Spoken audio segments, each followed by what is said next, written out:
Pai Celestial, que bênção é estarmos aqui na Tua casa neste sábado para abrir a Bíblia e vermos que Tu és o Criador do Universo e que, além disso, Tu nos amas de maneira tão profunda que enviaste o Teu Filho para morrer na cruz em nosso lugar.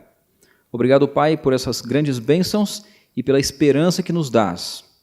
E ao lermos, Senhor, a Tua Palavra, pedimos que vivifiques a nossa vida, a nossa alma, a nossa esperança. Abençoa-nos, Senhor, e aceita, Senhor, nosso louvor neste lugar hoje e as nossas ofertas pedimos no nome de Jesus. Amém.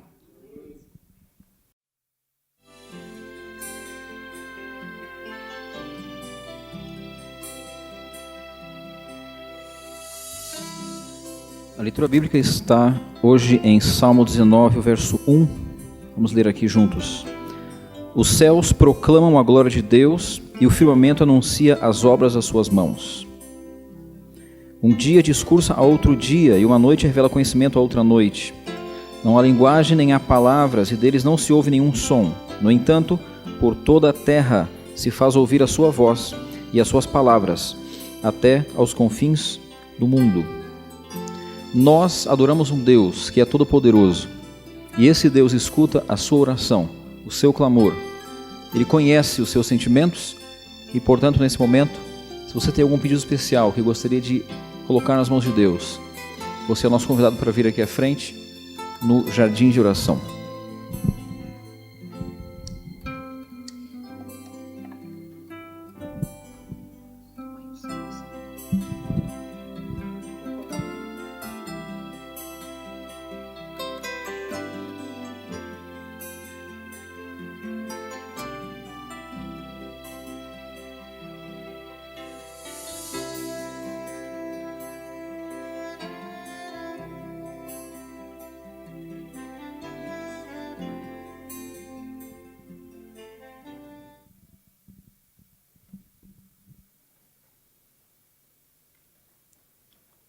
Nosso Deus e Pai, queremos agradecer a Ti as muitas bênçãos recebidas das Tuas mãos. Agradecemos, querido Deus, de maneira especial, porque Tu mesmo, sendo um Deus maravilhoso, grandioso e todo-poderoso, Te dignas a nos ouvir, Pai, e escutas a nossa oração. Muito obrigada, Senhor, pelo sábado. Esse primeiro sábado do ano, estamos aqui na Tua casa para Te louvar e Te adorar. Imploramos que nossa adoração seja aceita por Ti, Pai. De maneira especial, quero colocar cada irmão que veio aqui à frente. O Senhor conhece o coração de cada um de nós, Pai. Atende o nosso mais íntimo pedido e responde segundo o Teu querer. Dá-nos força para Te buscarmos a cada dia, na primeira hora da manhã, para que possamos ver os Teus planos sendo cumpridos em nossa vida.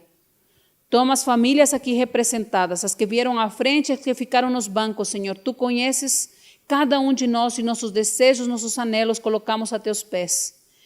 E de maneira especial, Senhor, que todos aqui dessa igreja de The Hill possamos a cada dia nos preparar para estarmos em pé, todos juntos naquele grande dia, quando o Senhor voltará nas nuvens do céu com Seu Filho amado para nos buscar. Pai amado, toma nossas famílias em Tuas mãos de amor, nossas vidas individualmente, que possamos clamar a cada dia por socorro e segurarmos a Tua mão poderosa. Nos lembramos nesse momento dos que sofrem na nossa igreja, Senhor. O irmão João. Toma ele em Tuas mãos de amor e conforta seu coração. Também o de seus familiares, Senhor, e que Tua vontade possa ser realizada na vida desse irmão. Também os outros irmãos que sofrem, tem compaixão, Senhor, de cada um deles e atende as suas súplicas, o seu querer segundo a Tua vontade. Seja também com os outros irmãos de fala portuguesa, os de Kenilworth e Malbert, Senhor.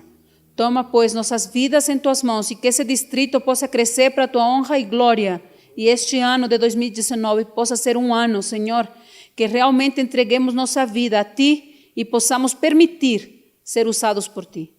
Toma, pois, nossa vida em Tuas mãos, mais uma vez, e que possamos sentir Teu Santo Espírito falando ao nosso coração no culto. Pedimos humildemente, junto com o perdão dos nossos pecados, em nome de Jesus. Amém. Um bom dia a todos. Eu fico feliz em ver rostos conhecidos, alguns visitantes. É muito bom estarmos aqui na presença de Deus.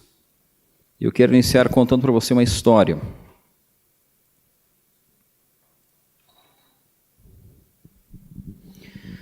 Quando eu tinha 12 anos, eu descobri que não enxergava bem. E aí então eu tive que ir ao oculista, ao oftalmologista, e comecei a usar óculos.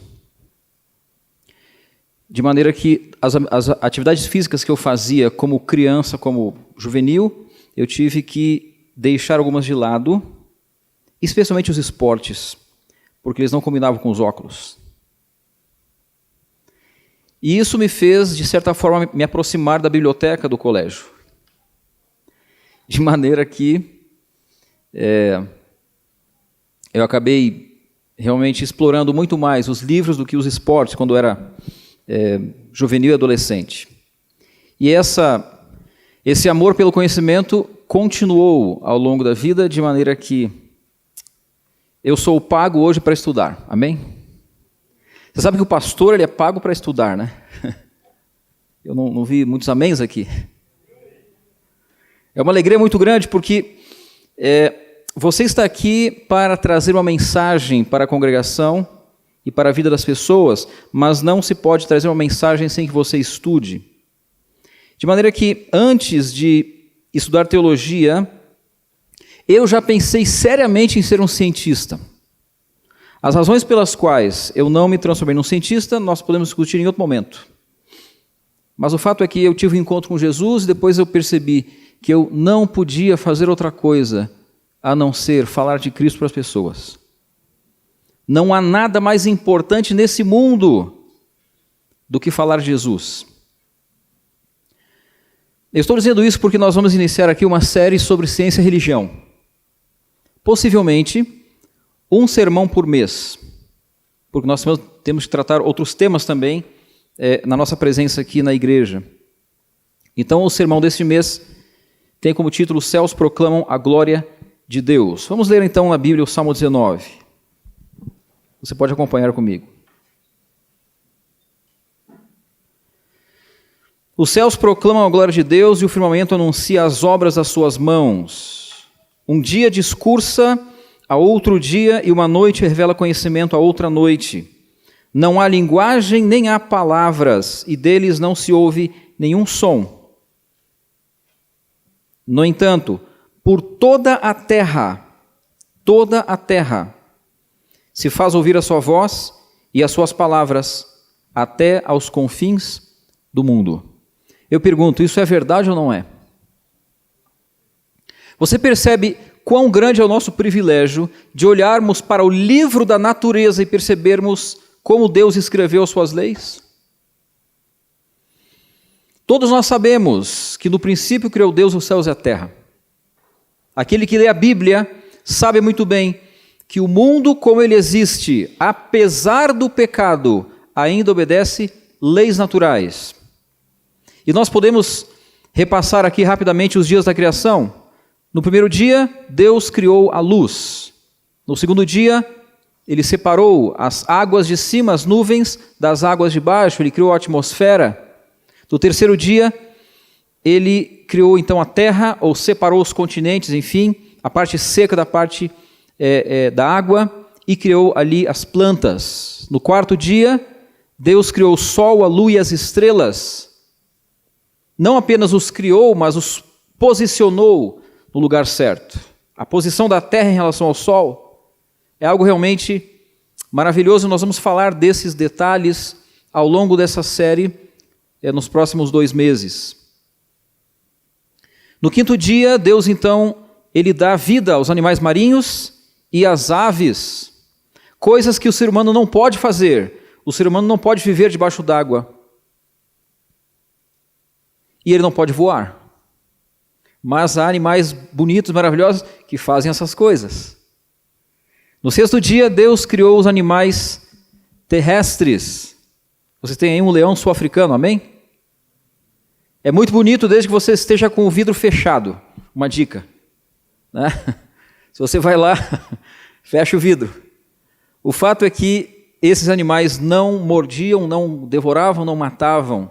No mundo perfeito havia harmonia entre todos os animais e o ser humano. E este, também criado no sexto dia, você vê aqui essa ilustração, o homem está aqui embaixo. Esse aqui seria Jesus criando, nessa imagem teatral. O homem foi criado no sexto dia e ele recebeu domínio sobre a natureza. Mas, queridos, eu vou citar aqui alguns trechos do livro A Ciência Descobre Deus, do autor Ariel Roth. Ele lançou esse livro em 2008, 10 anos atrás. Vários conceitos aqui são bem conhecidos, mas eu quero ler com vocês isso aqui. Se a ciência espera oferecer respostas verdadeiras e significativas para as nossas perguntas mais profundas, isso é uma condição, se ela precisa sair da prisão do secularismo na qual ela mesma se encerrou. Nós vamos discutir mais essa questão no próximo tema do outro mês. Mas ele diz aqui, a ciência deveria estar aberta à possibilidade de que Deus exista e não excluí-lo como se ele pertencesse somente a um outro reino de investigação, a uma outra realidade. O que é interessante, e eu sei que você já ouviu isso, você talvez já tenha lido livros a respeito, é que se nós olharmos a história da ciência, todos os pioneiros da ciência moderna incluíam o conceito de Deus na sua perspectiva. Eles tinham na sua mente, existe um Criador. E eles frequentemente falavam de Deus e consideravam as suas pesquisas como descobertas que davam uma continuidade, uma explicação às leis que Deus criou. Esses gigantes intelectuais mostraram como a ciência e a consciência de Deus podem trabalhar juntas quando nós estudamos a natureza. Claro que nós vamos dar alguns exemplos aqui. Eu olho para esses homens e fico pensando como é que eles conseguiam desenvolver o seu intelecto. Existem duas respostas. A primeira, não havia Netflix, não havia internet, né? Não havia televisão. Acho que não precisa dizer mais nada, né? Não havia smartphones, onde você tem tudo pronto assim, ó, alguns toques, você consegue qualquer informação e você pensa, como eu sou esperto, eu tenho tudo aqui na palma da mão. Eles, veja, eu posso dizer para você que eu sou de uma época em que a gente pesquisava nos livros. Você lembra disso? A gente ia na biblioteca para pesquisar alguma coisa. Só que esses homens aqui foram aqueles que escreveram aquilo que nós líamos nas bibliotecas. Vamos ver o exemplo aqui desse rapaz. Isaac Newton.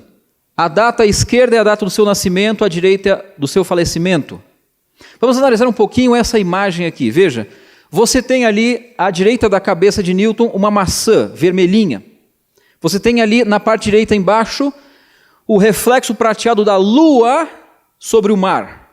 Essa é uma ilustração que resume o principal das pesquisas de Isaac Newton. Você tem na mão dele um prisma com o qual ele decompôs a luz e ele então descreveu, ele visualizou as cores e começou a classificar as cores de maneira matemática. Você vê atrás do prisma um planeta que está girando em torno do Sol, certo?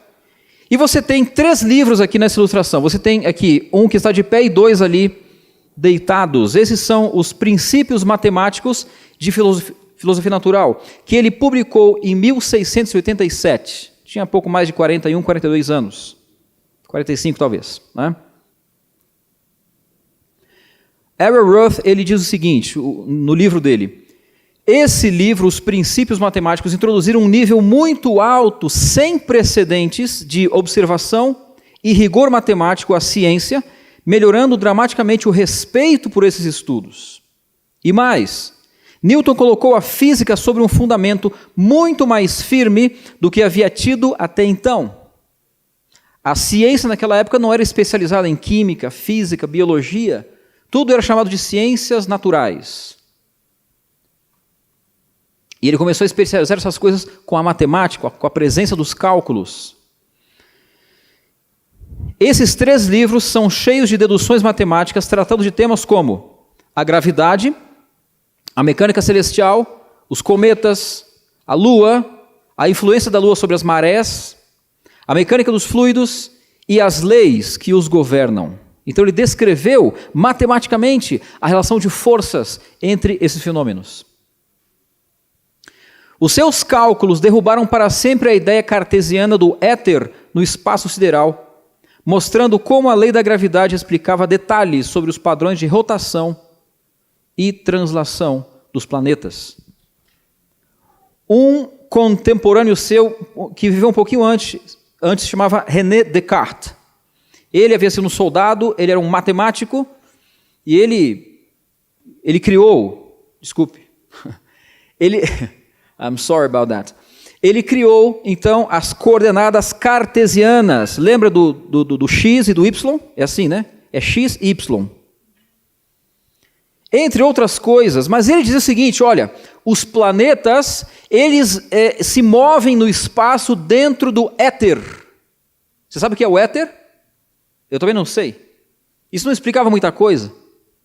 Na verdade, essa ideia do éter era uma ideia medieval.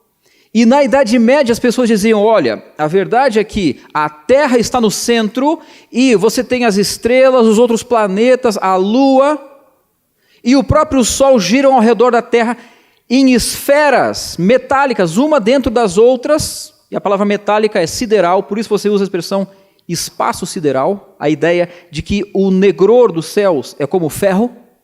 Eles tinham essa ideia medieval de que os planetas estavam dentro de esferas que se moviam uma dentro da outra, e o barulho desse movimento era uma música que louvava a Deus. É poético, é bonito, mas não é verdadeiro. Isso era a ideia medieval, que a Terra era o centro do universo. Então, veja que Newton, ele explicou a questão da lei da gravidade. Na segunda edição do seu livro, ele diz o seguinte, isso aqui é significativo.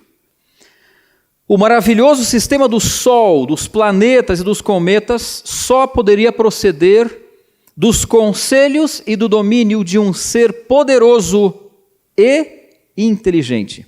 Agora sim, amém? Newton era um cristão fervoroso. Veja que, enquanto a maioria dos cientistas da época criam em Deus e falavam de Deus nos seus escritos científicos, Newton se destacava por causa dos seus estudos da Bíblia. Você sabe que Newton estudou profundamente Daniel e Apocalipse, estudou cronologia dos reis de Israel, e ele escreveu livros a respeito. Ele não somente tinha uma compreensão profunda de assuntos científicos, mas nutria ele mesmo profunda devoção a Deus. Eu quero citar para você aqui mais alguma coisa do que ele disse. Ele acreditava que Deus é o Criador, conforme diz ali o mandamento do sábado, que Deus criou em 6 dias. Ele cria que todas as nações vieram de Noé, ou seja, após o dilúvio. Mas ele afirma aqui o seguinte, olha só. Bom, para ele, tanto o estudo da natureza de Deus, como o das Escrituras Sagradas, eram parte do seu grande desejo de conhecer a Deus mais plenamente. Amém? Você percebe que coisa maravilhosa é conhecer a Deus? Pastor, mas olha, eu nunca vi Deus. Não tem problema. Que bom que você não viu. Se você visse a Deus, você ia desaparecer. Sabe o que é você estar diante de uma bomba atômica? Você desaparece. Assim, ó.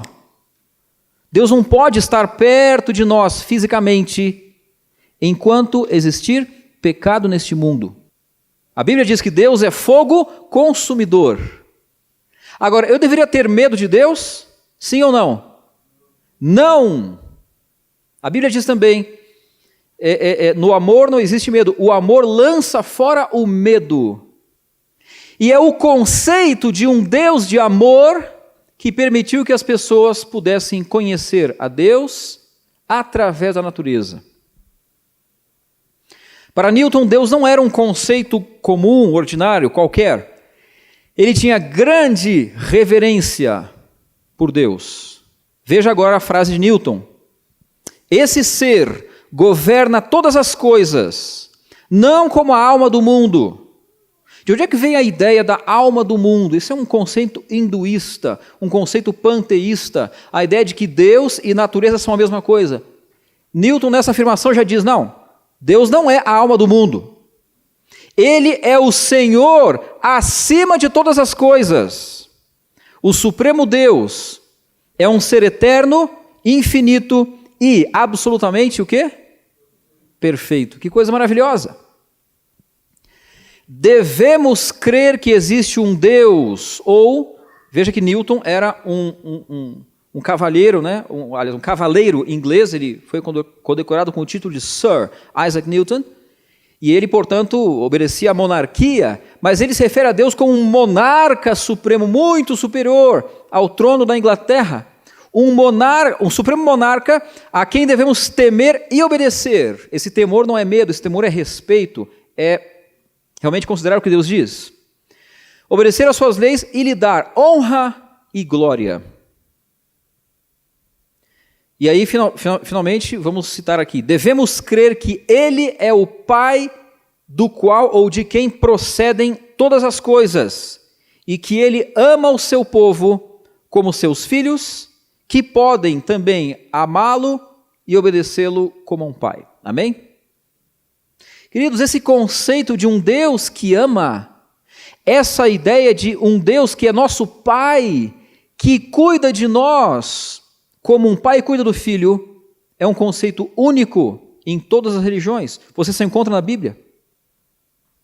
Mas Newton não estava sozinho. Você tem, por exemplo, Galileu Galilei, que nasceu em 1564, né? Galileu é aquele conhecido porque, além de explorar o espaço com telescópios, ele viu ali as crateras da Lua, ele fez vários cálculos a respeito de velocidade, a respeito de aceleração, a respeito de mecânica, mas ele basicamente contestou a ideia de que a Terra é o centro. Ele disse, não, o Sol está no centro desse sistema e a Terra gira em torno do Sol. Galileu também acreditava em Deus. Johannes Kepler, que morava onde hoje seria a República Tcheca, ele trabalhou na cidade de Praga, ele diz aqui o seguinte, a minha motivação é descobrir as harmonias matemáticas na mente do Criador. Olha que coisa interessante. Kepler viu uma rigorosa relação entre Deus e a matemática subjacente à natureza. Ou seja, ele olhava para os fenômenos, ele olhava para a translação dos planetas, e ele descreveu a órbita elíptica dos planetas, matematicamente. É interessante essa contribuição de Kepler para a astronomia. Blaise Pascal era um matemático francês, você tem aqui a data de nascimento e morte também dele. Ele se destacou pelas suas equações, pelos seus cálculos. Ele também inventou uma calculadora desse tamanho assim, chamada de Pascaline. Olha que nome bonito, né? Você compraria um Pascaline, mas no século XVII era o computador da época, né? Mas ele diz aqui o seguinte, todo o curso das coisas deve ter por objetivo o estabelecimento e a grandeza da religião.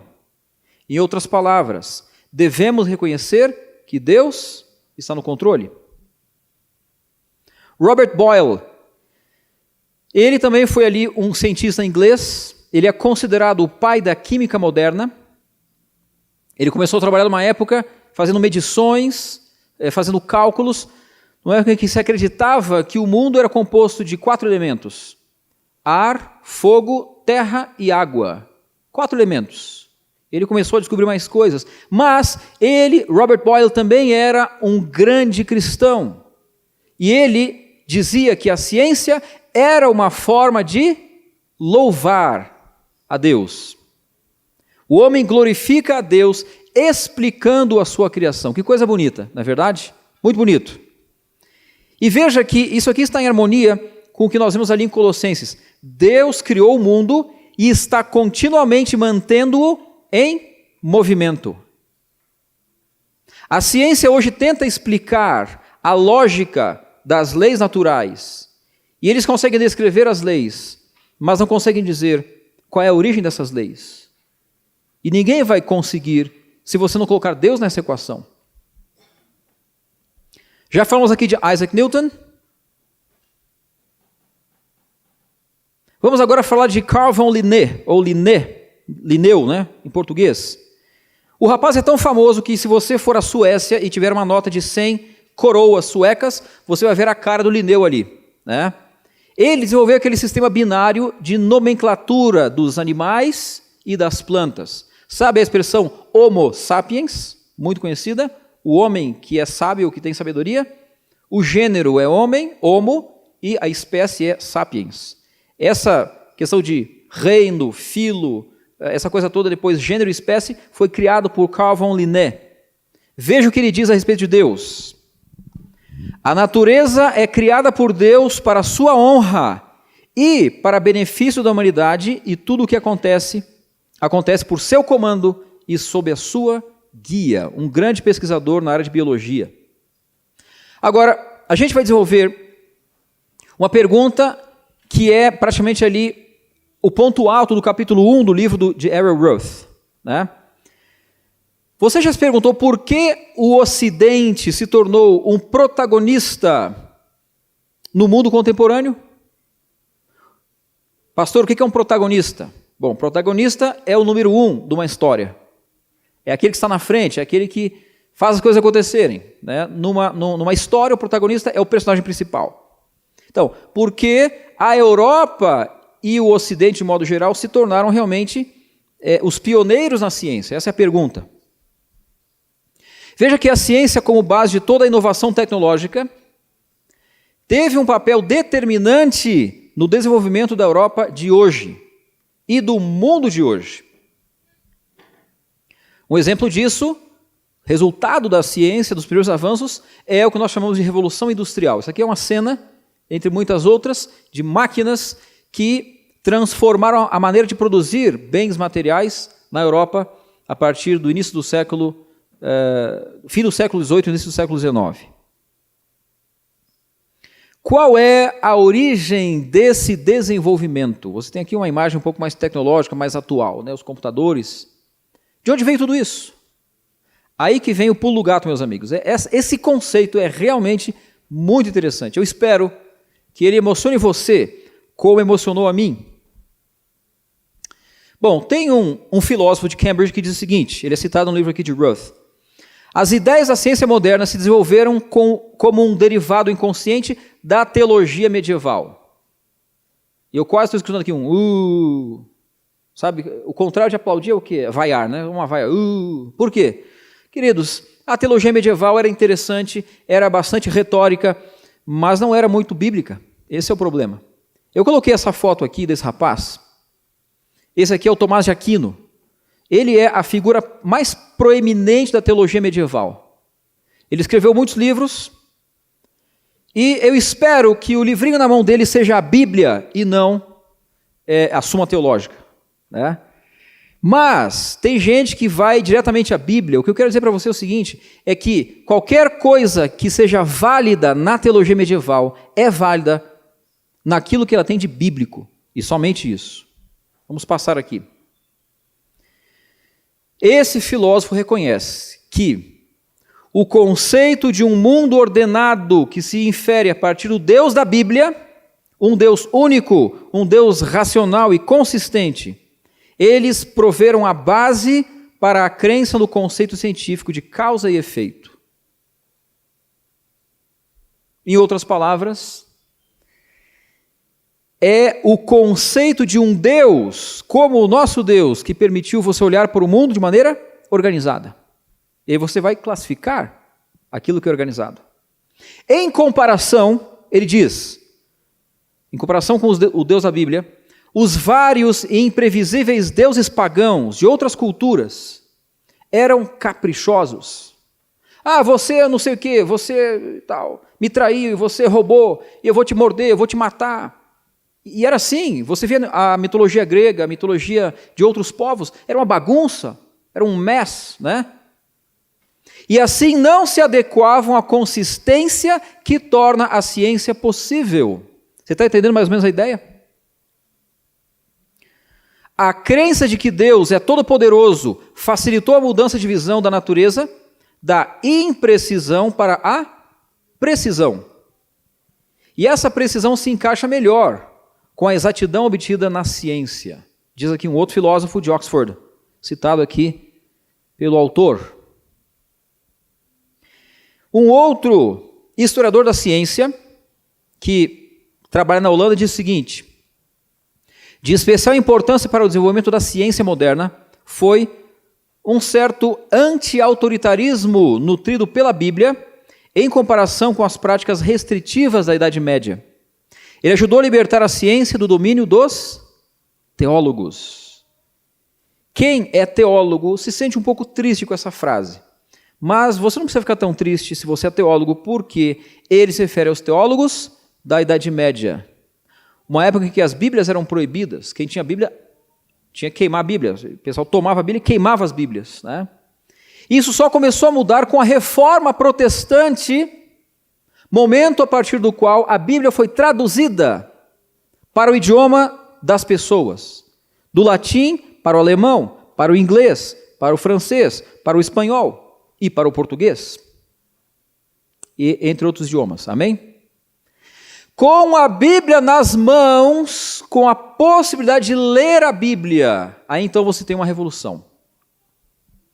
E aí a sua teologia também muda.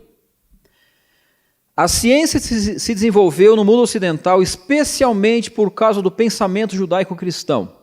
Vamos entender isso aqui.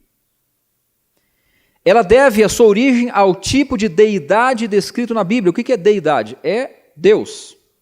Uma deidade é um Deus, né?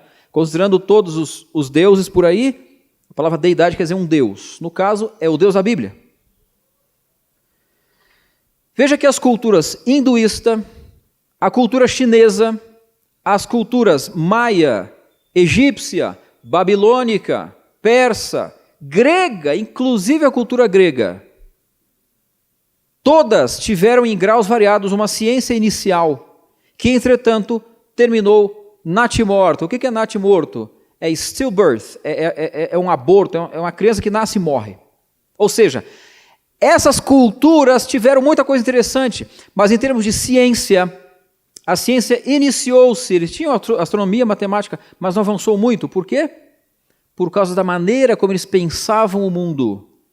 Se o mundo é um mundo onde os deuses estão lutando e brigando entre si o tempo todo, é uma bagunça. Não tenho o que fazer, eu não posso fazer nada em relação a isso. Agora, se o mundo é um lugar criado por um Deus de amor, que é imutável, então sim, eu posso montar o quebra-cabeças. Amém? Muito bem. Segundo as palavras aqui do Stanley Jackie, isso se atribui à falta da crença na racionalidade do universo que está presente nessas culturas, não na cultura bíblica. Então, resumindo, para nós cristãos não há conflito entre Deus e a ciência. Por quê? Porque Deus criou os princípios da ciência. Amém? Isso aqui não é aula de ciência, viu, queridos? É para ser um sermão, mas tudo bem. Eu vou citar aqui, ó. Isso aqui é de uma entrevista com um indivíduo, um biólogo, que eu tirei da série da Novo Tempo Origens. Ele diz aqui o seguinte: um dos aspectos mais importantes da fé cristã é entender que o mundo teve um autor. O mundo não surgiu sozinho, do acaso, do nada. O trabalho de montar um quebra-cabeças só pode começar quando você sabe que o quebra-cabeça teve um autor, certo? Se eu der para você um monte de peças que não tem nada a ver uma com a outra, você vai dizer, eu não posso montar nada com isso. Ou eu vou criar uma coisa nova, mas não é o quebra-cabeça. Agora, se eu der para você as peças que têm um padrão, que têm uma lógica e que se encaixam, você vai montar o quebra-cabeças. É ou não é verdade? Quem aqui já montou um quebra-cabeças na vida? Ah, muito bem. Existem aqui pessoas que gostam. A minha esposa como é que é o nome da pessoa que monta? É uma montadora de quebra-cabeças. Né? Mas aqui o autor está dizendo o seguinte: se o mundo fosse um lugar sem nenhuma lógica, seria impossível entendê-lo. Mas quando você percebe os fenômenos naturais, os padrões, o comportamento, as reações previsíveis, você entende que existem leis. A grande certeza que podemos ter de que a ciência vale a pena ser feita é que existe uma mente por trás do mundo que nós vemos. Diz então esse biólogo aqui, Paul Nelson. Tá? E agora um outro indivíduo, que é especializado em biologia ambiental. A ciência moderna, como nós conhecemos, foi primordialmente desenvolvida por cristãos que abraçaram uma visão bíblica do mundo. Amém? Uma visão bíblica do mundo. Essa visão implica que Deus é o Criador de todas as coisas e, segundo, isso aqui é importante, Deus não muda. Isso faz toda a diferença para você olhar para o universo e tentar entender o universo. Esse fundamento filosófico que vem da Bíblia estimula o estudo, nas palavras do indivíduo aqui, e encoraja as pessoas a saírem e olharem para a natureza, esperando encontrar leis, as leis naturais que nós vemos na criação e que são leis de Deus, como os próprios 10 mandamentos, diz aqui o Timothy Standish, naquela entrevista. Você vê aqui uma série de versos bíblicos. Eu gostaria de ler com você especialmente Jó, o capítulo 26, versos 6 e 7. Por que Jó? Queridos, você encontra em muitos lugares da Bíblia afirmações, muitas delas poéticas e outras teológicas, de que Deus é o Criador, de que Deus tem domínio sobre a natureza. Mas o que é interessante, nós vamos ver aqui Jó 26 e Jó 38, é que o livro de Jó foi o primeiro livro da Bíblia a ser escrito, antes do Gênesis. Nós estamos aqui em Salmo 19, vamos para Jó, um pouquinho atrás, capítulo 26. Os versos 6 e 7 dizem o seguinte: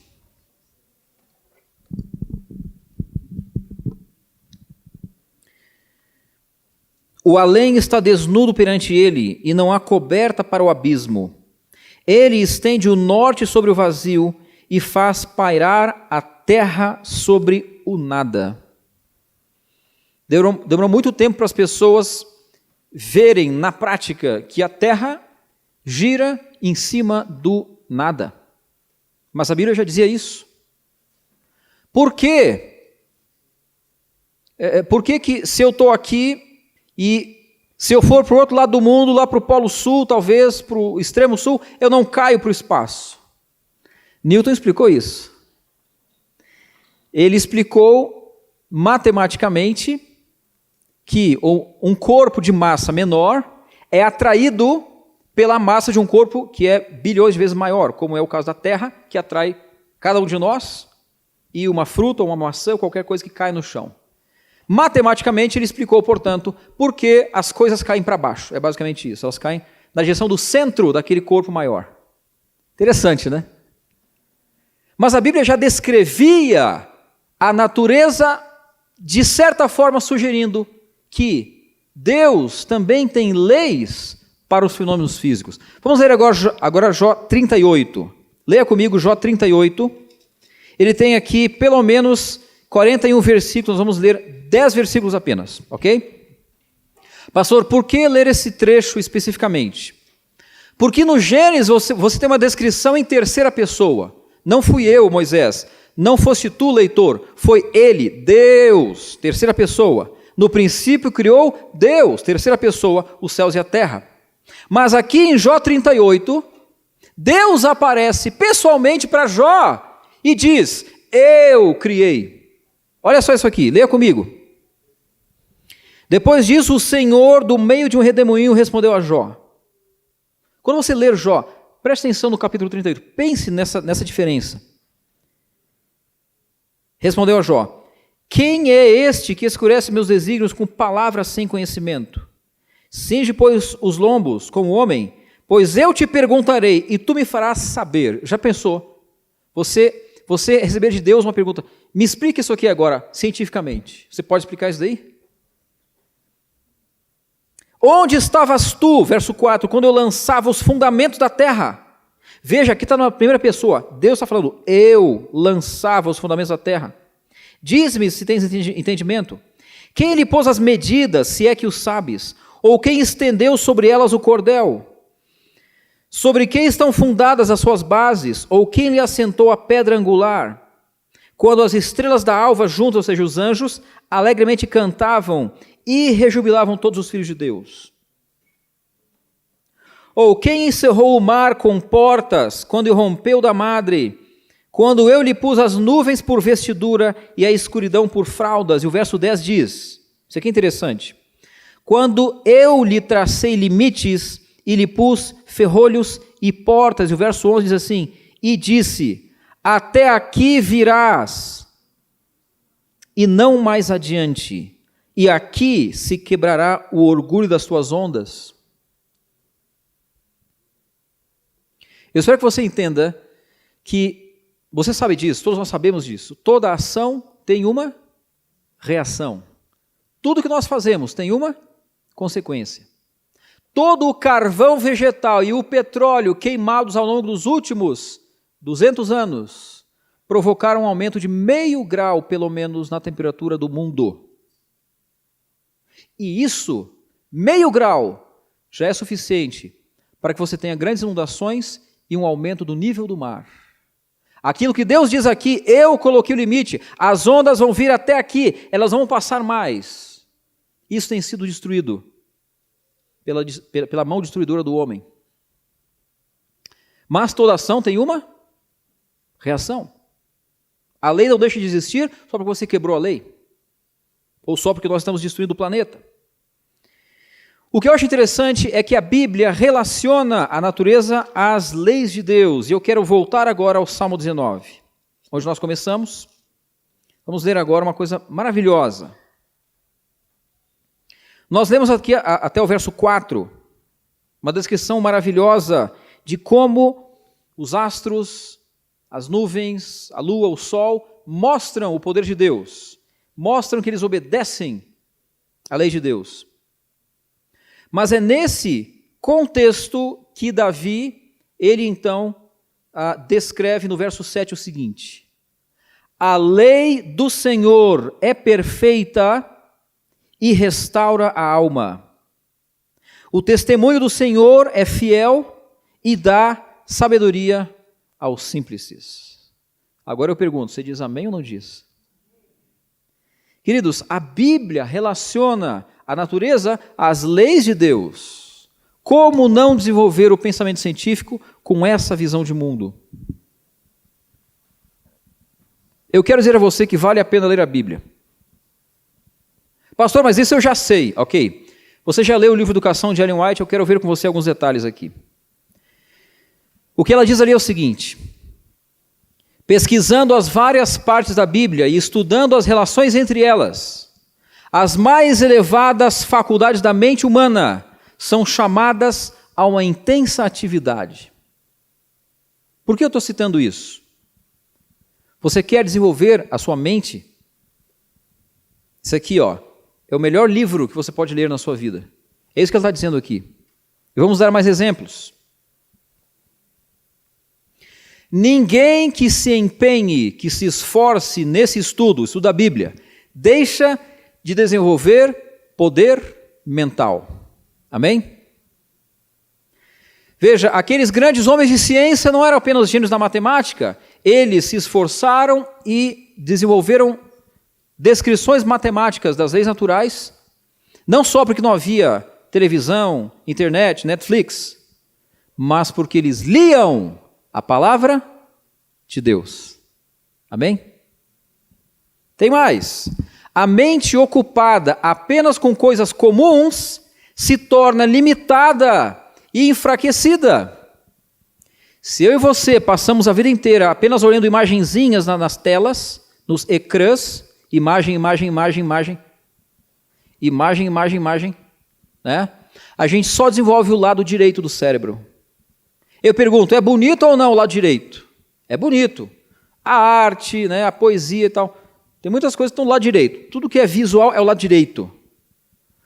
Mas, se você quer desenvolver o seu intelecto, você precisa do pensamento abstrato. Você precisa forçar a sua mente a pensar. E isso acontece no lado... Deixa eu ver, esse é o lado esquerdo meu? Não, esse é o meu lado esquerdo, enfim. É o lado esquerdo. Então, o que ele está dizendo é justamente isso. A mente que só olha coisas comuns se torna limitada, enfraquecida. Se não forçada a compreender grandiosas e profundas verdades, depois de algum tempo, a mente perde a capacidade de crescer. Queridos, o adventista médio, ele pensa muito mais do que as outras pessoas. Sabe por quê? Porque ele lê a palavra de Deus. Estou falando do adventista médio, ou seja, que está na média, né? Mas é triste saber que se você não pensa, você vai perder a capacidade de pensar. O cérebro não cresce mais. Como salvaguarda contra essa degeneração e como estímulo ao desenvolvimento da mente, nada se compara ao estudo da palavra de Deus. Amém? Educação, página 86. Mas, entre todos os temas que você pode conhecer na Bíblia, a ciência da redenção, a história da redenção, o conhecimento da salvação, é a ciência de todas as ciências. Este é o mais elevado estudo no qual uma pessoa deve se envolver. Nenhum outro estudo avivará tanto a mente e enobrecerá tanto a vida, diz a autora na página 87. Os mais profundos estudantes da ciência são levados a reconhecer na natureza a atuação de um poder infinito. Ela diz aqui no capítulo que se refere à ciência e à Bíblia, página 93. Se você for a Romanos 1, verso 20, você vai ver exatamente o que ela disse. Romanos 1, o verso 20. O apóstolo Paulo diz isso claramente. Paulo, um homem de Deus, um homem que lia, que estudava, que pensava, disse: as pessoas não têm desculpa. Elas olham para a natureza e dizem: não é possível que tenha vindo do nada.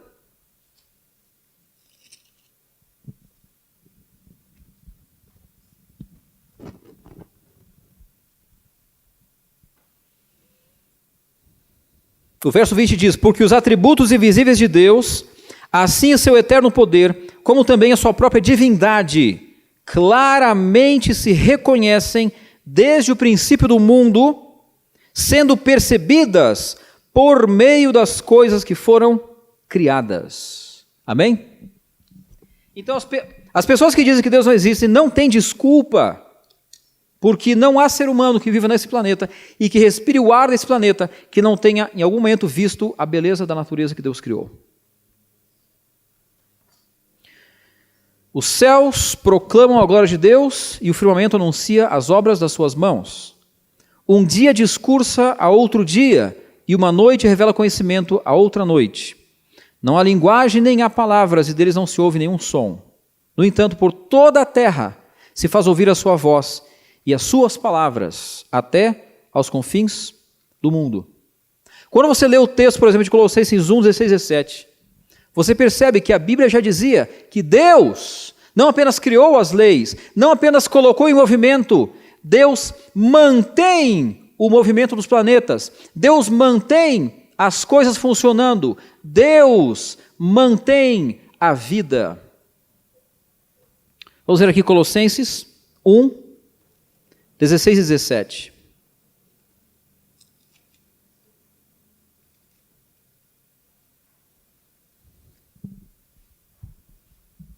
Veja que no contexto estamos falando aqui do Filho de Deus, Jesus Cristo. Pois nele foram criadas todas as coisas, nos céus e sobre a terra, as visíveis e as invisíveis, sejam tronos, sejam soberanias, principados, potestades. Tudo foi criado por meio dele e para ele. E o verso 17 é o verso principal aqui no nosso contexto. Ele é antes de todas as coisas, e nele tudo subsiste.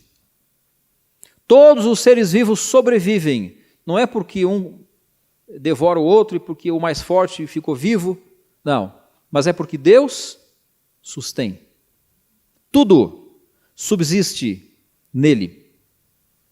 Então, para finalizar, queridos, a mão que sustém os mundos no espaço, que mantém todas as coisas em sua disposição ordenada e atividade incansável através do universo de Deus, essa mão é a mão que foi pregada na cruz por nós.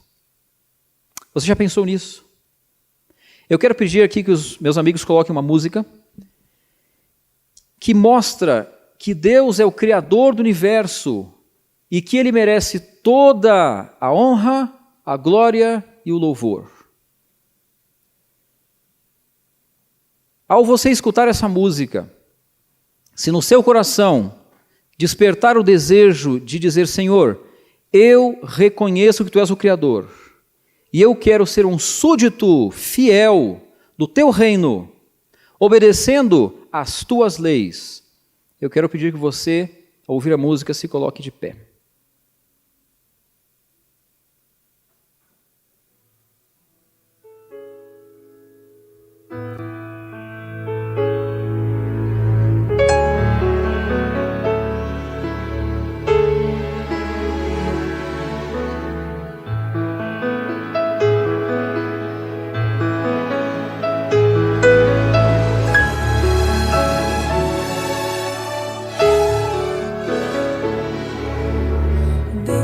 Santo e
grandioso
Pai Celestial, nesse momento, colocamos em tuas mãos cada pessoa que se levantou, porque esse pequeno gesto aqui dentro da tua casa de oração significa, Senhor, a resposta dessa pessoa ao convite feito da tua parte, para te reconhecermos como o grande Rei dos Reis e Senhor dos Senhores, o Criador do Universo, o Deus Todo-Poderoso, mas um Deus que não apenas governa, mas que governa com amor. E por causa desse amor, Senhor, nós podemos ter esperança. É certo, Senhor, que vivemos um mundo de pecado, de problemas, de angústia, de dor, de sofrimento, mas, Pai, olhando para Ti, para o Teu poder, para o Teu amor, que nos amou de tal forma que enviaste o Teu Filho unigênito para que pudéssemos crer em Cristo e nele ter a vida eterna, louvamos agora o Teu nome, Senhor. Aqui estão pessoas cujo coração decidiu também serem fiéis a Ti, obedecerem à Tua vontade, às Tuas leis. Senhor, este é um mundo, especialmente no século XXI, em que a nossa mente é desviada para tantas atrações visuais, tantas coisas, que muitas vezes nós não lemos a Tua palavra. Mas, Pai, ao estarmos aqui de pé, nesta ocasião, estamos dizendo, Senhor, eu quero Te conhecer pessoalmente, eu quero ouvir a Tua voz, eu quero conversar contigo, eu quero, Senhor, ler a Tua palavra. Pai Celestial, que bênção é a Tua revelação para nós. E agora, nesse primeiro sábado de 2019, passado um ano de lutas, inicia-se um novo ano e queremos, portanto, confirmar, Senhor, que realmente andemos contigo, sejamos Teus súditos fiéis, que Te reconheçamos como soberano do universo, mas que não apenas reines onde estás no céu, mas reines hoje no nosso coração e na nossa vida. Pai, despede-nos agora com a Tua bênção e a Tua proteção e permite que vençamos todos os dias a tentação e o mal, nos revestindo da armadura de Deus, que é justamente o estar contigo, andar contigo, ler a Bíblia e orar. Ajuda-nos, Pai, a vencer neste ano. Em nome de Jesus. Amém.